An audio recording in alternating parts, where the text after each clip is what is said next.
Okay, so last video, well, of me talking anyway, I'm gonna be just talking over my painting process. Everything up until this point has been me just talking um, while I'm kind of doing it, except for the ZBrush videos. But this one's gonna be different than the ZBrush. I'm actually gonna talk on it. So yeah, let's uh, let's try to fill this time up with my shitty voiceover. So I think what I first start out by doing every time I get out of so much diffuse is I usually try to set up like what I call a light layer. Um, it's essentially me going in and still fixing a bit of the gradients that I was talking about. I know I talked about doing gradients inside of so much diffuse using the top to bottom or front to back, but I find that it's better to still go in and add your own just because it can be a bit subtle and it allows you to actually have much more precise control excuse me, over what you're trying to do here. So in this case, I'm actually adding a bit more AO around some of the floating geo that you're seeing on top of it. I noticed that when you're when you're actually baking this kind of stuff and you're getting it out of so much diffuse, like things tend to not really feel like seated into each other. Like let's say you're clamping metal against wood or something like that, or where I'm getting into those wooden planks right there at the top.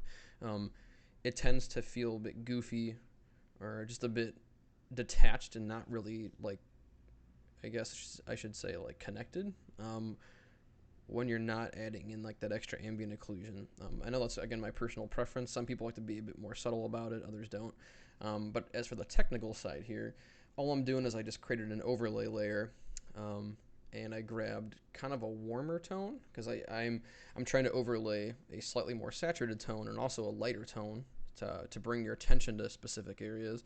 And then I kind of threw in a excuse me, I threw in like a blue, maybe more desaturated version of the color I'm working with to try and darken up some of the areas. So this kind of allows me to do both. I know a lot of artists tend to use like a one layer for light and one layer for dark. So you make like a screen layer and use a brighter color, and then you can use a multiply layer and then do a darker color. But I found with overlay, it kind of allows me to work with both. Um, now I I feel like I just kind of intuitively understand how the overlay layer works, but I have a tough time articulating what kind of like math is actually going on with the colors. So I will say that depending on your difference in colors, or like I guess depending on what you're putting the overlay layer on for like this light stuff that I'm painting in, you'll get different results depending on the colors you use. So what I'm trying to do is I'm trying to localize this light and dark stuff just on top of the wood currently. So I picked the bright color and the dark color based on the color of the wood, right? Because if I were to say paint that on top of the metal, it'll look a bit jarring because I'm trying to paint like orange on top of the blue, which because the metal's a bit more blue toned, and the dark might look a bit more different. And you can also tell that the metal is actually a bit brighter in some areas, where the wood seems to be uniformly like darker and more on the dark value side. So just keep in mind if you're going to follow this technique and do like a light layer and you have a ton of different like colors going on and a ton of different material definitions on your mesh, which is pretty common, might I add. um, you're going to want to make sure you kind of pick your colors around those different materials and maybe layer it out that way. Alternatively, you could just kind of grab like a more black and white color and do that as well. But again, I know in my other videos I kind of mentioned that like black and white are kind of your enemies when it comes to color because they're just ugly and they make it just look kind of lifeless and drab. Where hue shifting and value shifting and actually changing the saturation like really brings a lot of life and character into your hand painted mesh.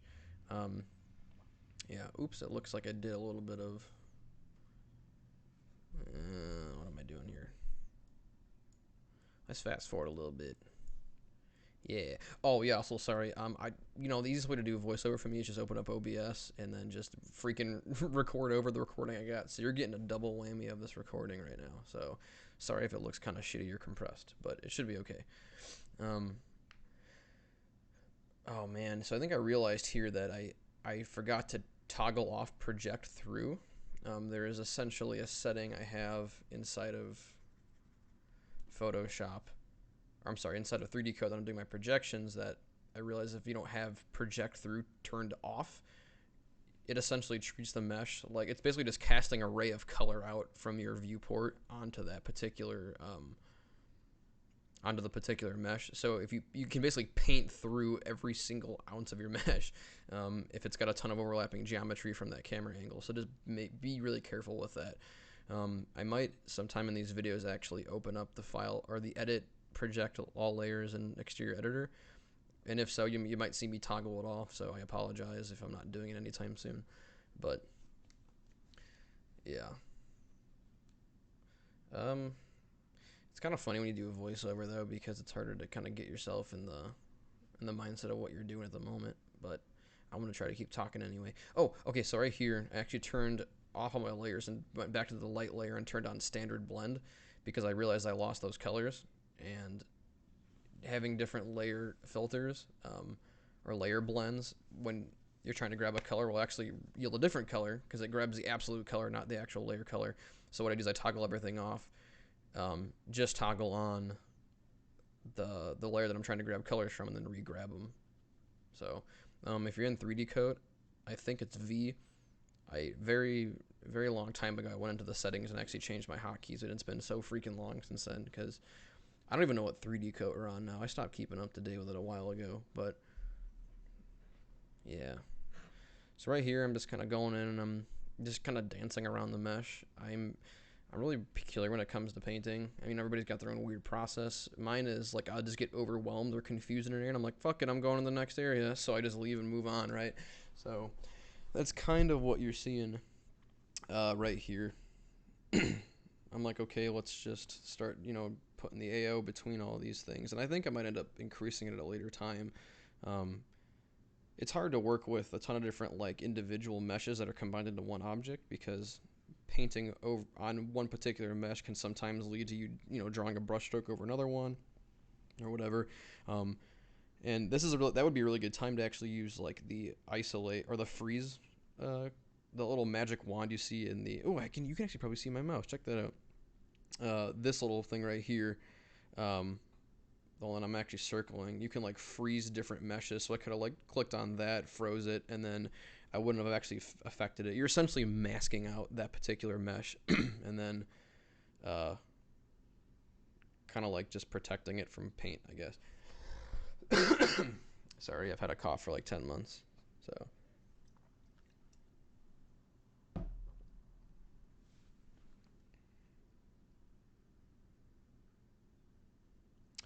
right here, I'm just trying to paint in some of the light catching that you're going to get kind of inside that whole area.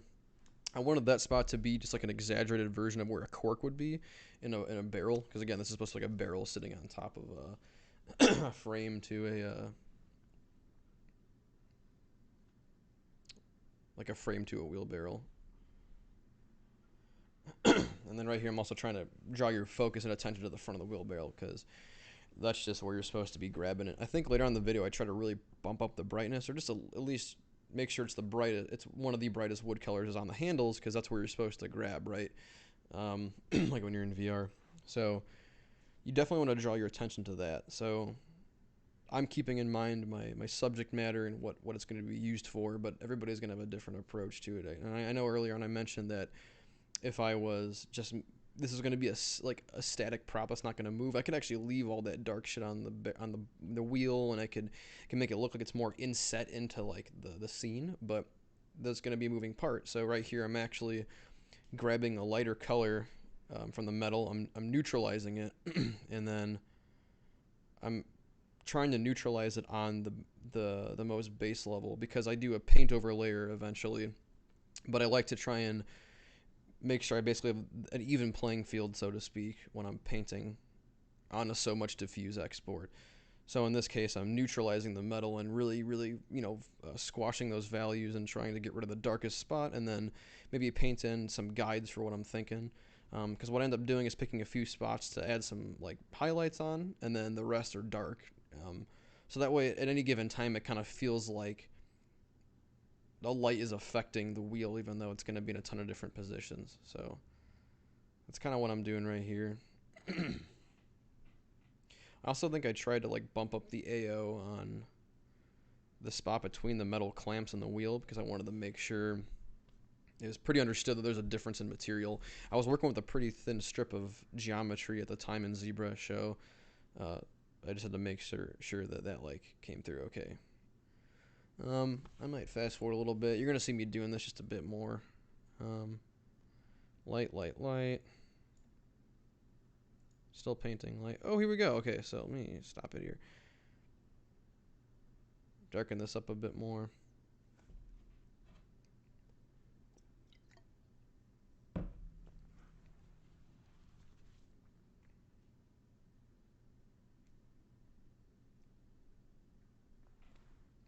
I tend to take a lot of breaks as I go on. Um, I'm not like super focused when I do a lot of painting, if I'm being honest. So I tend to space out and have to just stare at my model. You know, everybody like makes jokes about when you're 3D modeling how you spend 75% of the time just spinning around like crazy and then 25% of the time modeling. That's kind of how I'm with painting. I just like to look at it and be like, oh, this looks like shit. And then I try to fix it and hate myself less. Um, anyway, enough with the BS talk. So what I'm doing here is I'm grabbing the actual... I'm actually painting. I made a new layer called a Paint 1 because, you know, I tend to work in a bunch of dirty different layers. In this particular video, surprisingly, I actually stuck with 2 layers. I did one paint, I did a metal paint, which is pretty crazy. So what I'm doing here is I'm actually grabbing like the brightest colors, or I'm grabbing the actual color of the wood, and then from there I'm adjusting it. I'm not just making up colors out of thin air. You want to try and stick in the same like family of hue. That way, excuse me, when you're shifting, you have some like composure, and you actually can control it a bit more. A lot of color grabbing though. Color grabbing is going to be your friend. It was something I didn't get into at first, but as I kind of honed in on my craft, I realized that like a lot of professionals will just grab a ton of colors and then just keep like splashing them in there. And I'm just trying to paint down random hue shifts right here. I figured some green would be kind of dope, and I think I throw in some blues pretty soon here because it kind of adds to the whole effect of, oh, this is occluded, so it's kind of cool toned, right? And again, that's a pretty heavy exaggeration, but I mean that's what painting's for, right? You wanna really push the feeling of what you're going for. God damn, that area I was just kind of moving around ends up being a problem area throughout the rest of this paint job because I tried to like make a gash in the wood that like kind of ran with the wood grain, but it ended up creating these weird shapes that just don't follow the same overall like directionality and style of the wood as the other planks. So I ended up drawing like a sad face on it eventually and just calling it quits. But it's all good. So at this point I'm trying to push the AO a bit more in between those planks because I want those to read as 2 separate pieces. Something that's really nice is like trying to what am I trying to say here? Something that's really nice is like trying to basically define your planes when you're painting. So I have 5 distinct angles on those boards that kind of make up the curvature of the barrel, right? And so if I went in there, it'd be really cool to try and define those planes a bit more and be like, oh, this plank is totally different than this one because it's a different angle. So here's a slightly different light reaction. Because if you can kind of tell right now, the light just kind of like fades in and out rather than having like distinct like light patterns for the planks. So the least I could do to compensate is to paint these dark spots in to understand that, hey, this piece right here is 100% different than this, you know, these elements. I guess you can call them elements. Like this is one element of the barrel and this is another element of the barrel. So let's make sure that that is understood to the viewer or player or whoever that you are looking at different things, right? So it looks like there I'm actually starting to push the saturation a bit more, something that really adds a lot of life and attention without being too like loud and being like, hey, look at me, is literally just grabbing a color, like right there when I was doing this. Let's actually back it up. We can do that. I grabbed this color, JK. Just kidding. All right, grab that color, and I just kind of pulled it over a bit towards the saturation because when you're working with a triangle, which is way better than a quad, by the way, when you're working with a triangle, going to the right means more saturation, and then going up and down is more value, and then this whole ring is your hue. This is so much better than a quad. I used to not like the triangle. I don't know why, but damn it, Photoshop. Please just add this as a feature without having to buy it as an add-on. because it'd be so nice. I probably should buy it though. Anyway, I'm painting the grain because So Much Diffuse does a really good job of painting in those like cavities in the shadows. But if it's not a super defined piece or like super defined like indent or difference in height, it won't pick it up, right? So this right here, this little grain was really well done, but when I'm painting over here, it wasn't picked up because they're a lot more subtle, right? So I'm sitting there and I'm painting in the different light catches. And also pushing the grains of wood a bit more.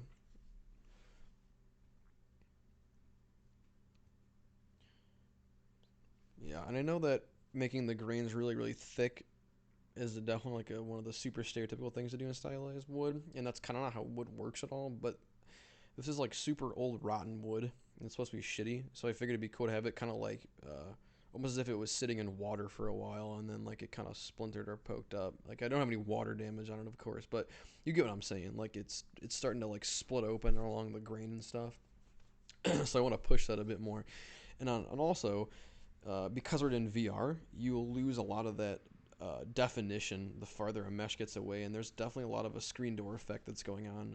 For all you who haven't actually, been inside of a VR headset, it looks okay on the screen when recording footage, but that's because you're just seeing the third render of it. But when you're in the goggles, it's a totally different scenario, right? So things have to be really chunky and readable because you need to understand what you're looking at all times. Um, oh, hey, so here I did another projection. Or I think I covered it in my last video. I can't remember, but I actually am doing the projection here. Yeah. Oh God, yeah. You're gonna see me fuck this up. I get so upset about this. So I'll pause it. All right. So mistake number one. Oh man, this hurts to watch. I didn't check that off, and I was like super happy with the paint job I do in Photoshop. At least because it felt good, because it was one of those aha moments where I'm like, yo, it's starting to come together. And then I realized I did project through it. It just gets paint everywhere. So just as a heads up, you can't hear my frustration because it's a silent clip that I'm talking over. But I was pretty pissed off because I was like, damn it, dude, I just lost a few minutes of work. But this is really nice for when, like, projecting is super nice when you're working with multiple meshes again. Like, I don't know if you guys are familiar with the term manifold. I don't really hear that a whole lot. It's essentially like when your meshes are like all the verts are welded together, right? And so they're just one giant mesh. It's one giant mesh, one giant object. But this is comprised of a ton of different individual meshes that make up this object, right? So that's kind of what you're looking at here is a ton of different meshes. Well, as I mentioned earlier in the video, it's like with 3D coat, when you're trying to like do a plane change, it might like, let's say I'm like trying to drag a line from this point up to this point, and I drag it across the wood. It's gonna like catch on one of the pieces of the mesh that isn't 100% there, and it's just gonna like make a weird line and whatever. So it's really hard to paint in these grooves when especially when there's like a 90-degree angle difference, right? So what you can do with projection is essentially you paint in what you want to see with it visually, and it literally just like, again, it projects it right onto it. So it's really good for getting like the dark cracks projected onto this mesh and this mesh, or whatever whatever mesh you're painting on as well. So if you ever have like a little nook and cranny that's like a really concave area, use the projection method. It's so much better than just trying to do it via 3D coat or through like a typical UV layout.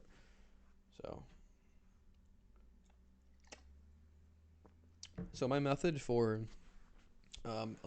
value shifting, this would probably make more sense if I actually had taken the light layer and put it on top, but there's just something about it that I don't like, because you end up getting into this thing where you're wrestling with a ton of layers at once that have a ton of different effects on top of each other. So I just like to kind of paint raw, so to speak. That's why I end up just painting all in one layer too, because it allows you to kind of feel it out a bit more and experiment, and it's a lot more liberating than relying on all your layers. It depends on how complex of a mesh or piece you're working on, right? But you know what? At the end of the day, like, I think it's more fun to do it this way, so I'm going to continue to do it. And I recommend you guys try it at least once, because I think it boosts your confidence a bit more. Plus, it's just super nice now to constantly make a new layer, because it's a bit of a pain in the ass when you start getting into 50 or 60 layers, and you're like, oh god, where did I do this paint job? Or where is this particular brush stroke? But yeah, rambling, let's go back a bit. This right here, what I was doing with this back and forth thing is I grabbed the light like highlight to try and again define the little notch in the side of the wood, and then what I do is I come back, I grab the darkest piece, and then I'll paint over it, and I'll basically go back and forth between the light and the dark until I have this value that's in the middle. That way it seems a lot more muted, and it kind of seems like a child of those two colors, right? So it ends up creating a pretty unique, not a unique, it creates a nice color blend that works well with like a lighting shift. Because it also respects, the same color of a highlight, but it respects the color of the shadow, but it's not quite either. So whenever you're trying to blend colors and meet in the middle, it's really nice to grab both and just kind of, mess them all together. Use the smudge tool a little bit, whatever works.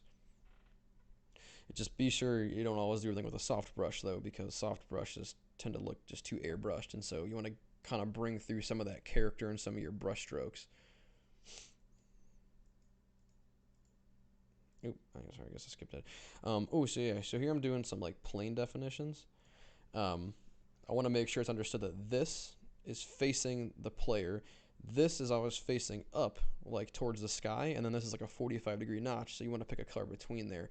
This can be kind of difficult at times because this 45-degree shift is kind of subtle, so what I do is I use a bit of exaggeration and I grab a lighter color on the edge, and that's where you get a bit of that edge highlight, because you want this particular piece or that particular notch to still feel like it's a different color, even though the shades are really similar.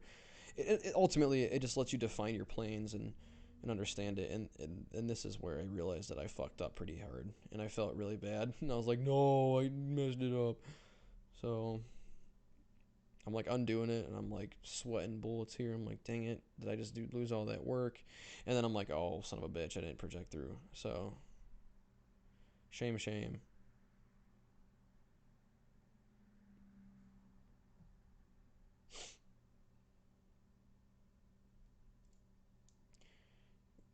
Yeah, and I think I ended up going back and doing this again. But hey, when you mess something up and you come back and do it a second time, you're better at it, right, guys?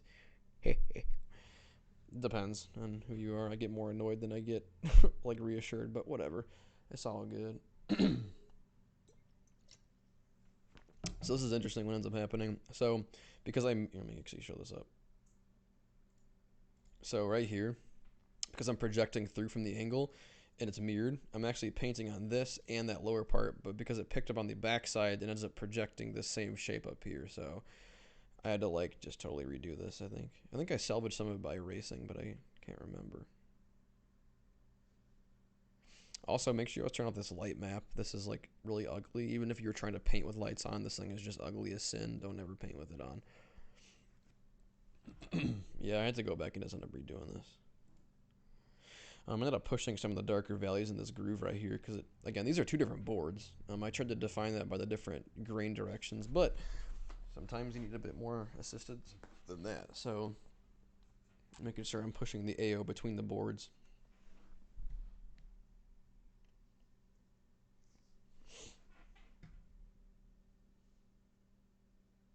It's always funny watching me paint and like looking at the videos stacked up because I finally can look at how long it took me to do this, and I only painted over this for like 2 hours. Usually it feels like I'm painting for like 15 because I tend to, it comes in waves for me when I enjoy painting or I don't. This is actually kind of reinvigorating because again, it's the first time I've done hand painting in like 4 months. Because stylized PBR is just so much more convenient, and it's quicker and it's easier, and it kind of looks nicer to some extent. But hand painting has allowed me to understand how color works a bit better. And even though I have a ton of things to learn, right? Because this is far from perfect. It's just nice to like still look back on it and give it a go every now and then because it makes me feel like I still got it.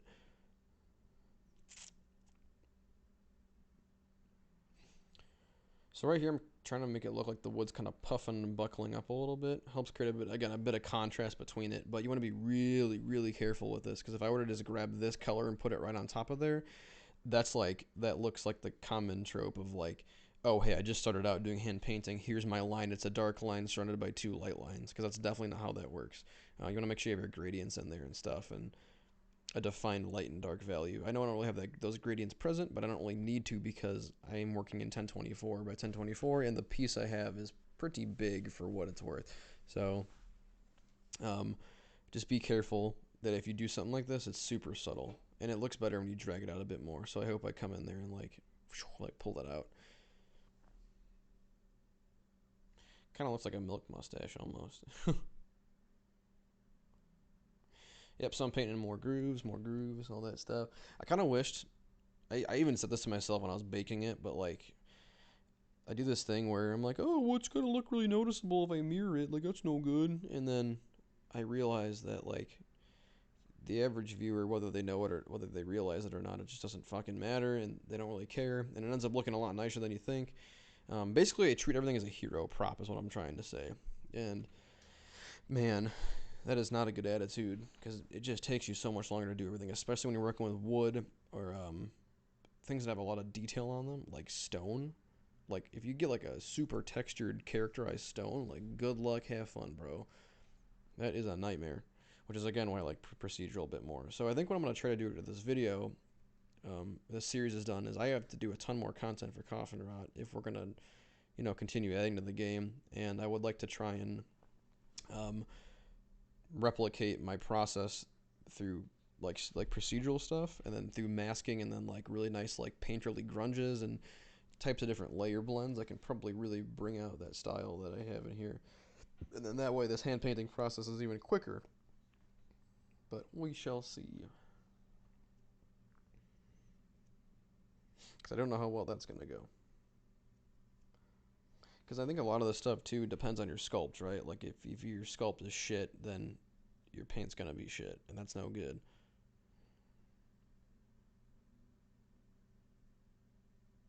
I think I think at this point I kind of switched back over to like the soft round brush.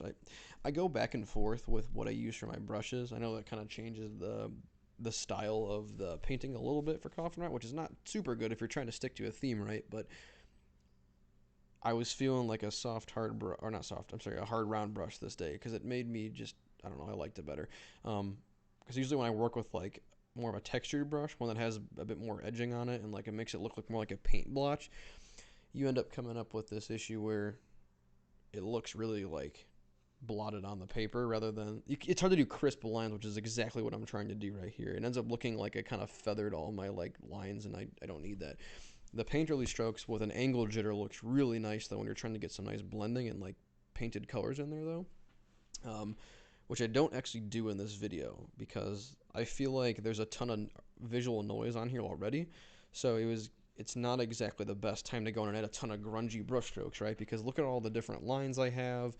Look at all the different pieces on the wood, and then you have the metal on top. Like, you need some areas for rest, so I left the metal kind of like that. And then, even though the areas are consistent, they're still kind of noisy with all the wood grain, especially when you start to get further out from the wheel barrel. So, I try to keep the colors pretty samey actually, which you could push a bit more and still not make it as noisy, right? But um, I here's something to talk about. This is what I wanted to talk about in this video. Like, again, the concept of treating them like a hero prop. Like when you're working on a video game, like you totally have to just stay on a timeline, and that's what I'm doing. Especially again with if I'm adding all the content we have planned for Coffin Rot, it's going to be a very large uphill battle the next year and a half. And the sooner I can get those things out and the less time I can spend on it, the better, because it allows me to free up more time for the rest of development, right?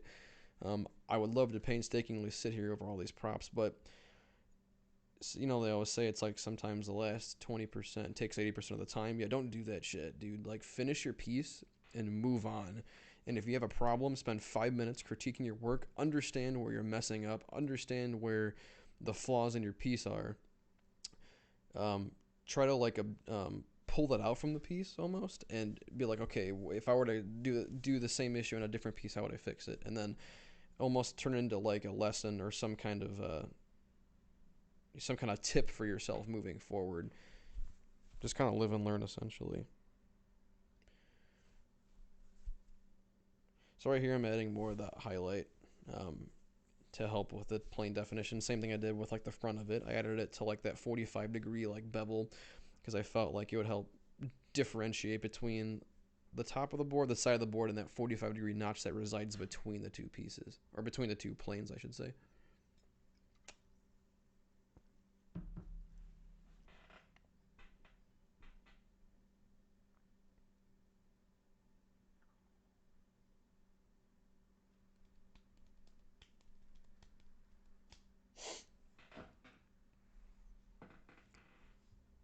I haven't thought about it yet, but I think after this first video, I might just shut up and let you guys watch the paint. Um, I originally was gonna do a speed sculpt, but you know what?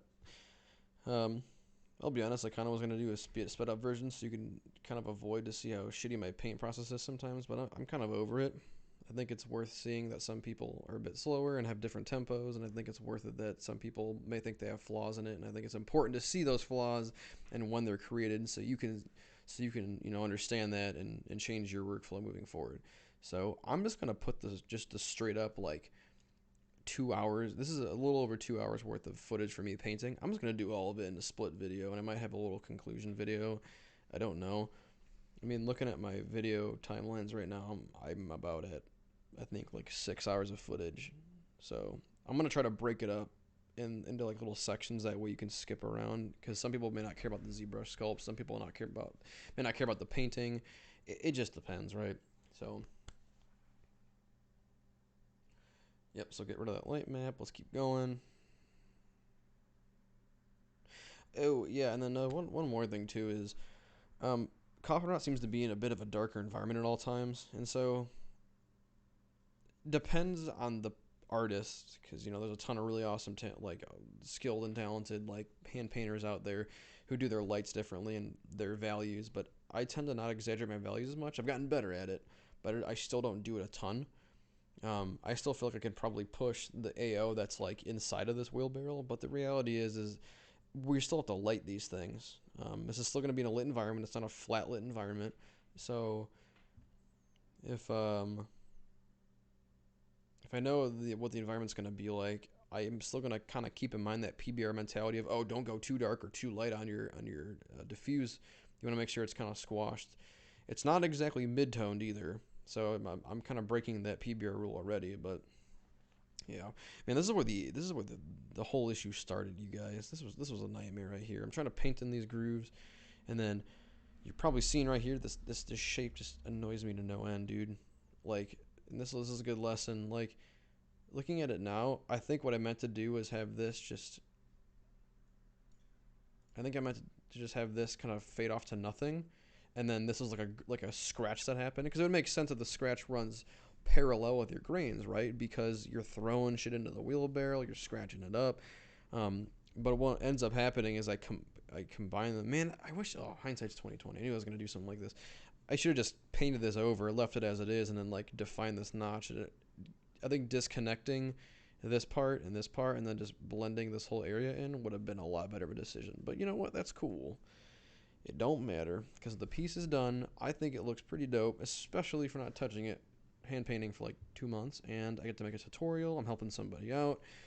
Like, I'm happy with this product. So you know what? It's what it is.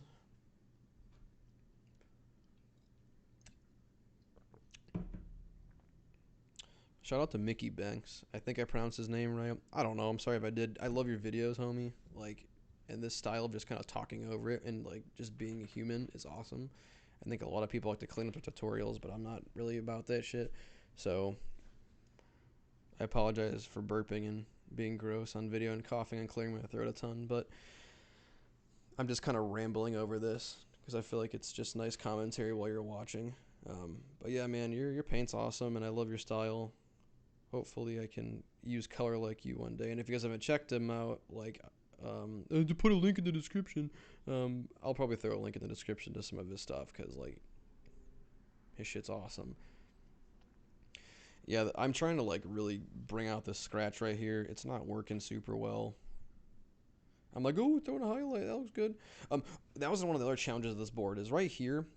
The second you break, like, let's just pretend the lighting is coming directly from the middle of this wheelbarrow and it's pointing down, like, it's kind of sort of like pointing down at this particular location, like a 45 degrees over your shoulder. Every single one of these pieces on this wheelbarrow is totally, excuse me, is totally somewhat perpendicular or somewhat of a different angle than the light, so you can understand naturally where the light's supposed to catch, right? Like, for all of these, I put the light facing up because this is catching on this grain, and then I'm painting it right here because it's catching on the grain. But when this is totally facing the same direction, it's hard to paint depth and fake that depth. So something you kind of just have to do is just pick a side, like basically pick a faked direction. Like for this board, I just pretended the light was kind of coming in from the left a bit more, I think.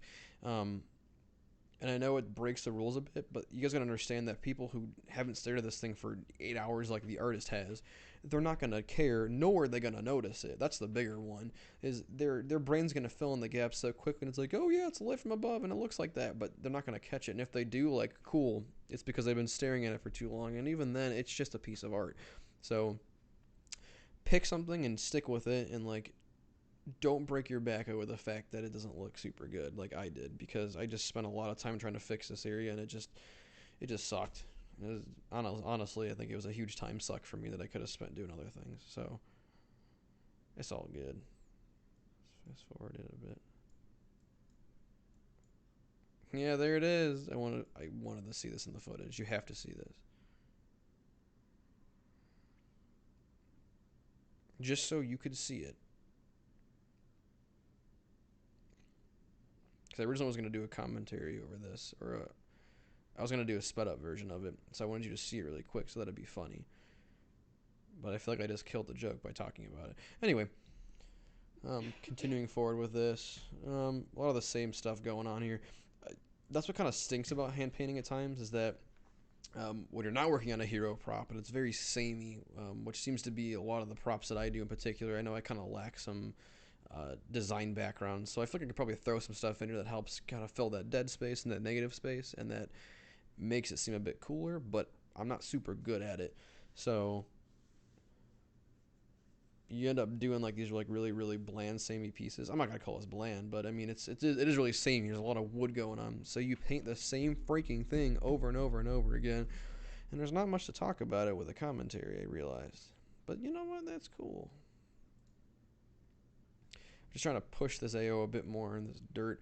I kind of wish I had tried to paint some dirt clumps in here, because you're going to be doing a lot of digging with this wheelbarrow around, and I feel like it makes sense to put dirt clumps in here. But I think the plan is, for how this is going to be used, the dirt's going to be a bit dynamic and programmatic. So yeah, I don't know. Whatever. Either way, it's pretty dope looking. And what's cool is you can get away with it because the wheelbarrow's brown. If this is like a black metal wheelbarrow, or like maybe it's like blue or like green or something, you'd have to actually paint the dirt in a bit more, because you would notice it a lot more. But because it's brown, I think it's okay. And I'm painting this like green shit right here, and it's like, I don't know, it just seems like it'd be like moist and gross.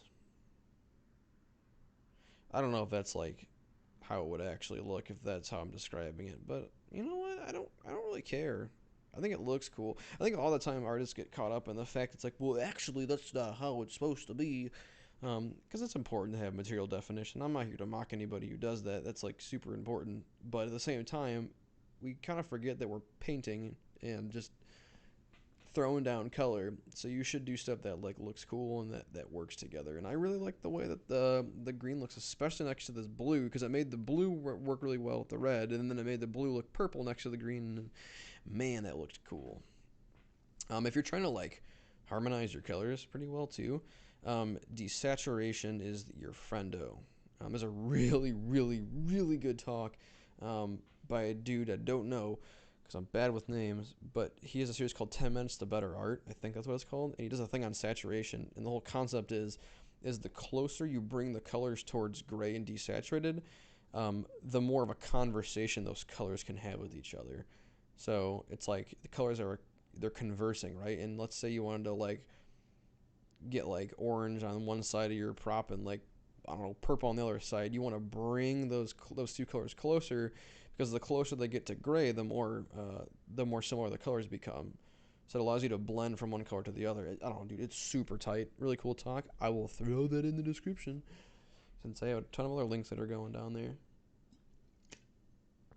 I just really hope that I remember all this. If I don't, I've been pretty good about like remembering the names of things. So 10 Minutes to Better Painting. Saturation. That's your friend. Anyway, here I'm erasing stuff because I'm a big dumb again, and I goofed up the projection at one point or another. I got pretty annoyed though, because I swore to God I turned off the project through shit at this point, but I don't know, whatever. It's what it be. So I'm going and I'm cleaning it up, doesn't matter. What did I do? Yeah, see, I'm like getting tripped up. I'm like, are you kidding me right now? Like, this shouldn't be doing this. But 3D Code is probably one of the buggiest softwares I've used in my life. Sorry if I'm shit talking it too much. They may have fixed it in their most recent ones. I don't know.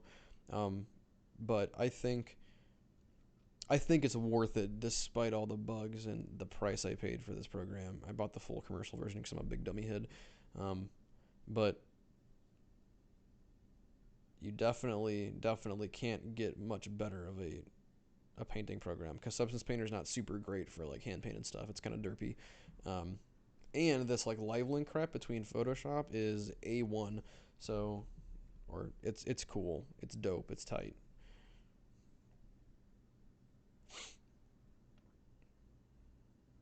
I'm also really excited to go back to all my videos and listen to the different moods that I was in because I think halfway through this tutorial series I was like super it was like super drony and like had my voice was really samey. I just had a long day at work.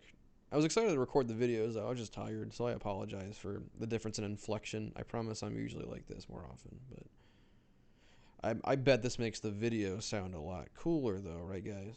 Yeah. Makes it seem like I'm more engaged. Now I'm switching over here.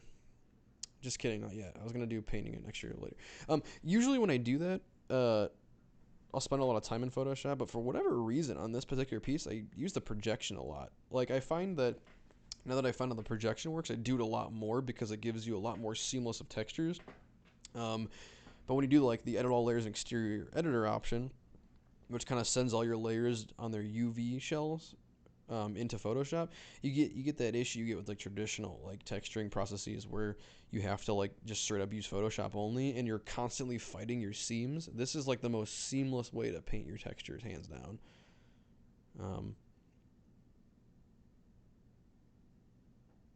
Yeah. So I think I'm gonna end up going back in here and trying to push him the AO. What's really fun is you start to see these shapes as you paint.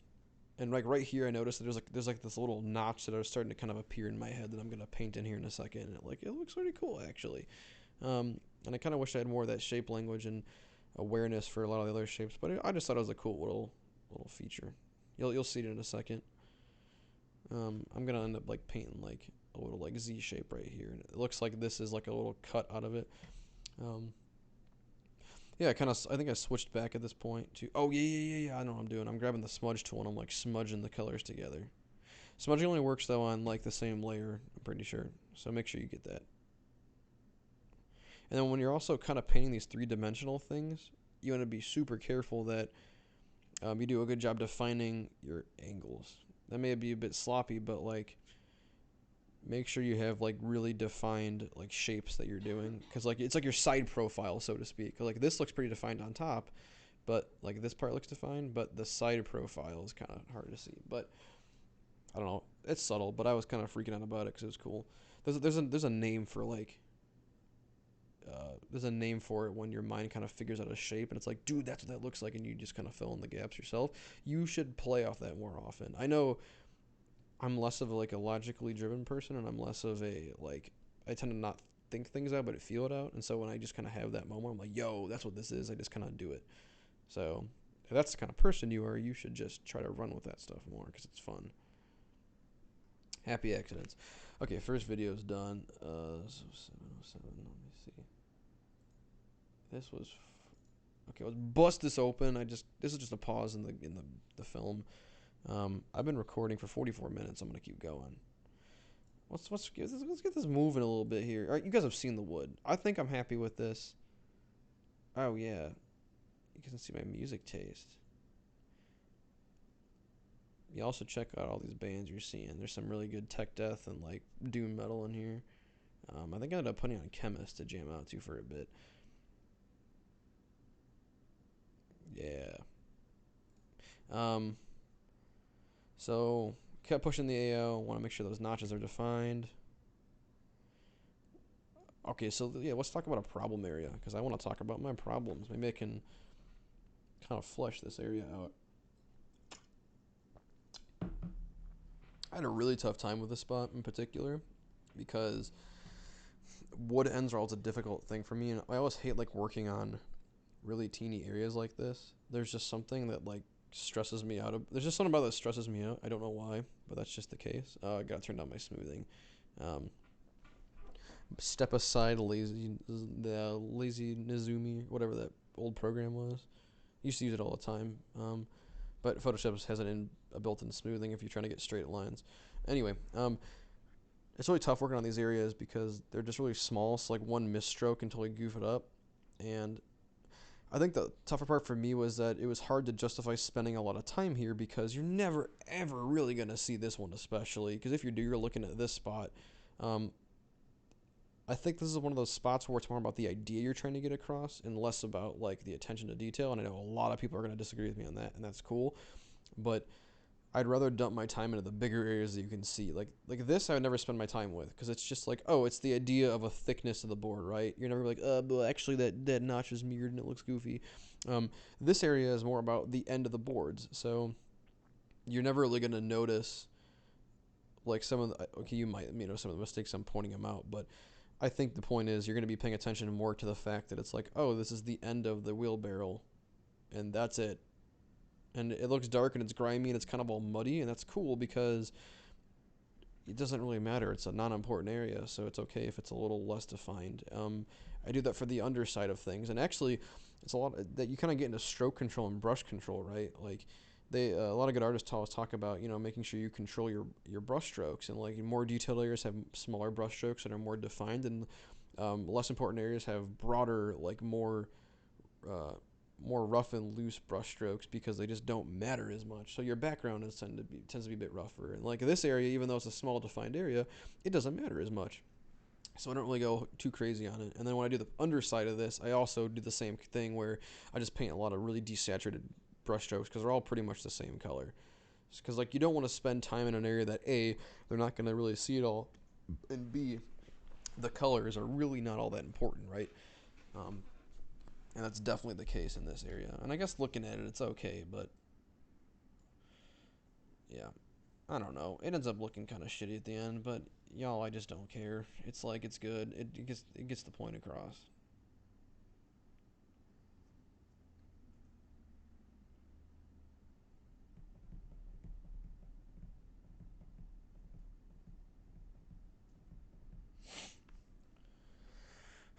Yeah, and what also sucks with these really tight areas is they're really hard to like maneuver around because I have a ton of meshes over here, and like the focus of the origin of the mesh is a little different, and I don't know.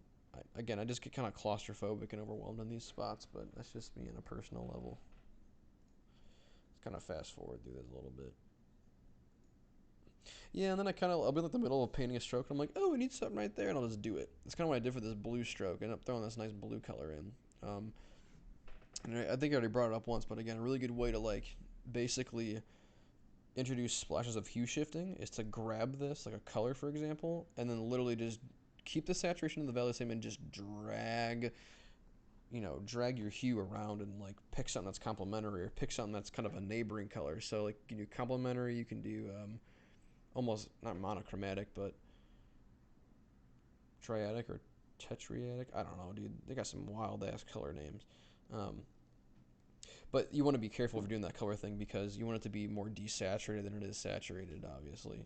Because if you go super saturated and go from orange to purple, it's like duh, or like this like really bright blue to really bright brown. Yeah, it's not gonna fly. But these are super desaturated, so it looks really good. Still pushing this a bit more. Yeah, try to go on there and just add some like little details, little attention grabbers, little doodads.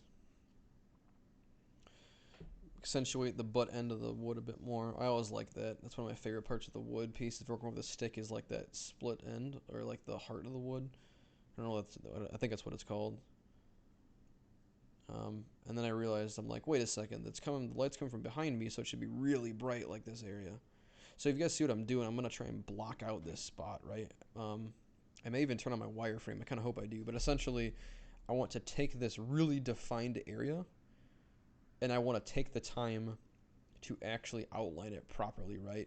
Areas that I'm really concerned about with planes, because you want to kind of like It's almost like you're carving. Yeah, shape carving. That's what I'm looking for. When you're carving shapes and you're defining your planes, you want to give it the attention it needs, because a sloppy, like soft paint job on defined planes kind of gets rid of that like planar look almost. And I think in my opinion, one of the characteristics of stylized work is planars, or defined planes, that is. So I think it's worth the attention and care right there. Right here, I'm talking about those big brush strokes, just randomly grabbing some saturation, going in here. I think at this point I was getting pretty close to calling it quits for like an hour or two. I get burnt out really fast with hand painting because it's a super focused task. A lot of people might come naturally because they've been painting their whole life, but I am definitely a self-taught hand painter. I've only been doing it for like 3 or 4 years. Actually, I'd say like 2.5 to 3 years. I've only been, I think, decent at it for the past like 4 or 5 months, and it's thanks to so much diffuse and finally understanding like how to paint metal, lol, but or the characteristics of it. Um, Dang, I lost my train of thought completely because I keep rambling. Oh yeah, but I think I'm just dancing around the mesh because I realize I'm getting kind of bored and I'm getting really like antsy and restless when I'm like literally just picking random spots and I'm doing work to it. And then I got really frustrated by the lack of like continuing strokes here, and I'm like, you know what, F it, I'm done. So getting a nice desaturated feel to it. Usually the underside of objects is super desaturated and muted. Um, and you can kind of see right here's a good example of defined planes. Like this is the underside and this is the side. Very, very clear distinction right here. I really like how this turned out. So that's kind of neat. And then I'm defining the top plane too, or like the sides of it. It's like the side, the top, the sides, and the bottom. Making sure I continue these strokes all the way through. Annoyed because this happened again. If you use 3D coat, just be careful with your stroke because the bigger the brush goes, you got to think of it like a 3D, shape. That's the word I'm looking for. Think of it like a sphere you're painting with, because if it's big enough, it'll touch the other side of your mesh. And so you'll get these bleed throughs. Or like if you're trying to paint really close to an edge, if you have a really, really big like stroke, you're gonna like let it bleed over the edge, and you're gonna be wrestling with it a lot. So if you're trying to get really precise strokes in really small like areas, you definitely want to try and do it in Photoshop, in my opinion.